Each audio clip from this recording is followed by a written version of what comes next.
And I can tell you with no uncertainty that miracle cures are no laughing matter. I bid you good day, sir. Oh, Mr. Marston, good to see you. How have you been keeping? I'm well, Mr. Mr. West Dickens. Nigel West Dickens of Eastcheap, London, New Waverly, New York, and Armadillo, New Austin. At your service. At my service. At everyone's service. At the service of science, of knowledge, of life. How are your wounds?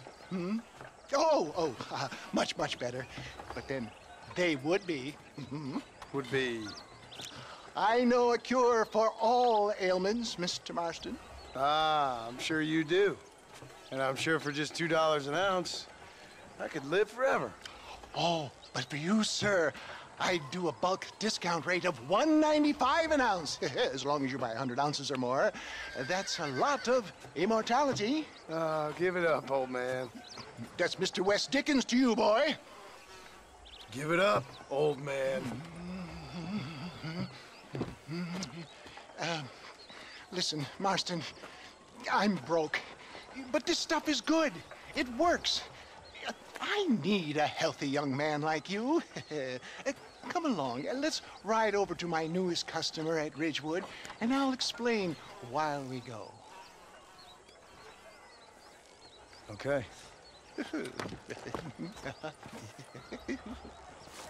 All right, John, let us make haste for Ridgewood Farm.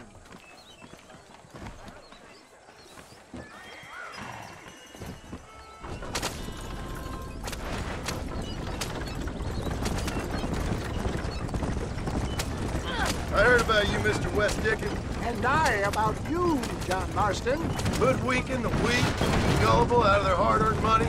Get back on the road! We'll have nothing left by the time we get to Ridgewood. My dear boy, it is you who is gullible, if I may be so bold. For the love of God, try to stay on the road. For heeding such ill-informed scuttlebutt. Stay on the road! You're going to destroy the merchandise! You're as full of wind as a horse with the collar. If my tonic is such a sham, how do you explain the fine battle in which you find me? Last time you saw me, I was knocking at death's door. You should thank the doctor for that. I reckon you were acting it up worse than it was. Act I can, John.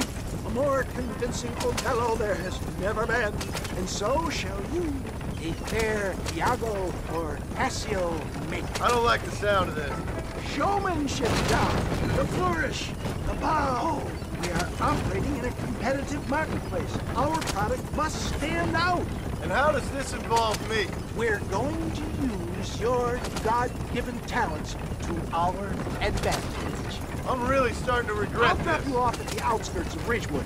That way, it won't look like we came together.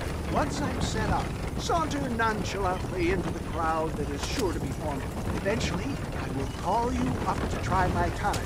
After extolling the virtues, I will have you perform a few feats of wonder to amaze and impress the paying public.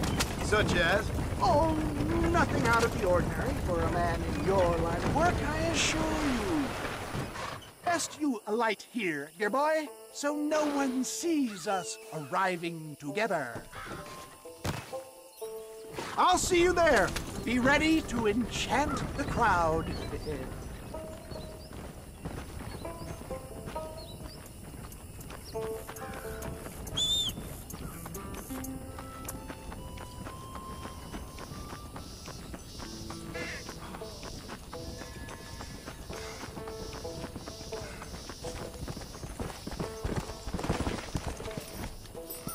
Come on.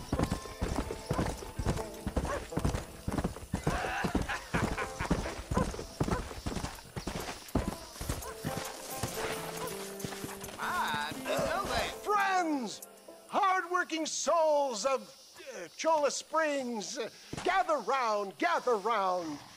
Do you suffer from rheumatism, lumbago, acute chronic sciatic, neurologic, or inflammatory pain?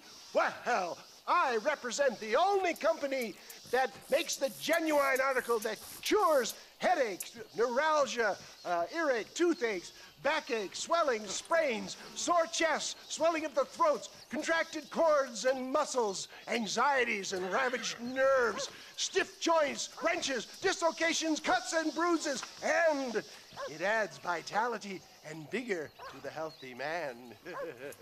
But can you prove it, old man?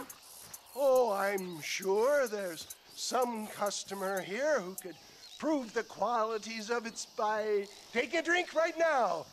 You, sir, come up here. Step right up.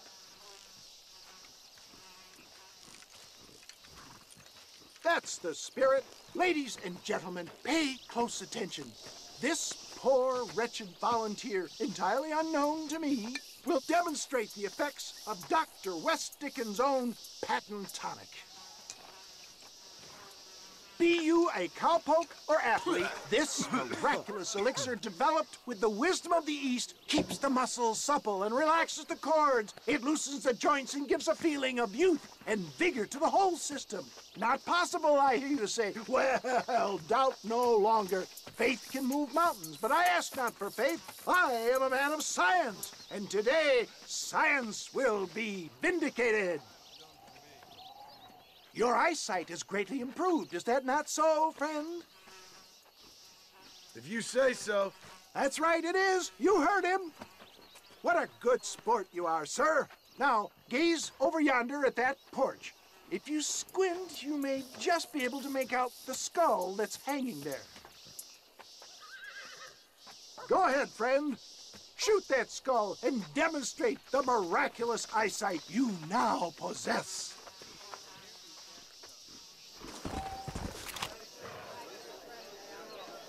Remarkable! The eyesight of an eagle, granted by imbibing Dr. West Dickens' own patent tonic. Anybody can make that shot. This man is a fraud. If your eye's so damn sharp, why don't you try shooting my hat out of the air? My friends, our test case has been challenged to shoot a gentleman's hat out of the sky above our heads. You can fool these people, but you ain't fooling me. Right.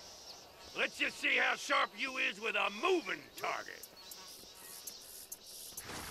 Get ready to shoot that hat.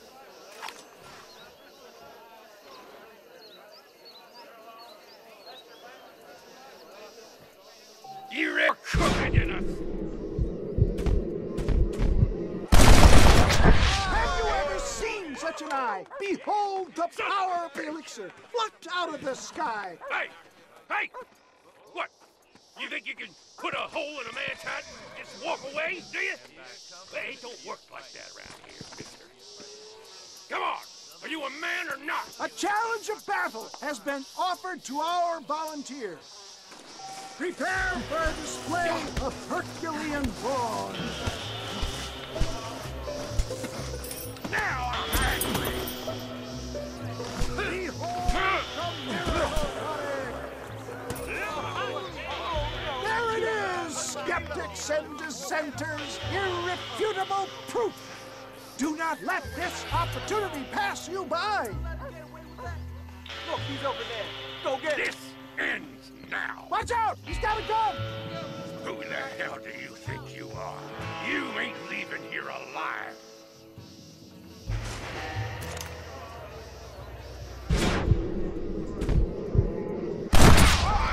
Marvelous shot, dear boy.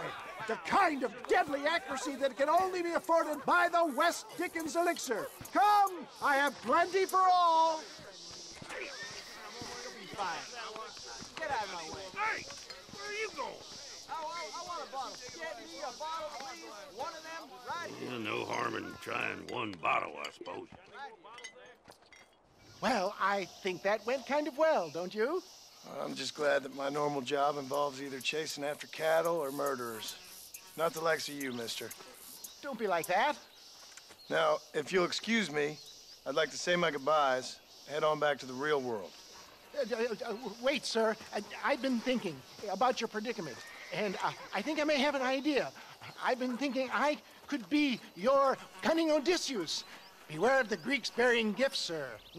Williamson had better beware. We will make them into Trojans. I don't rightly get you. I want you to go and see my old friend Seth. He can come across as a little curious, but I'm sure you two will get on. He's most often found at Coots Chapel. He's very devout. Why see him? Because between him and me, we can get those gates to open for you, and you can walk right in, just like in Homer's great Trojan yarn.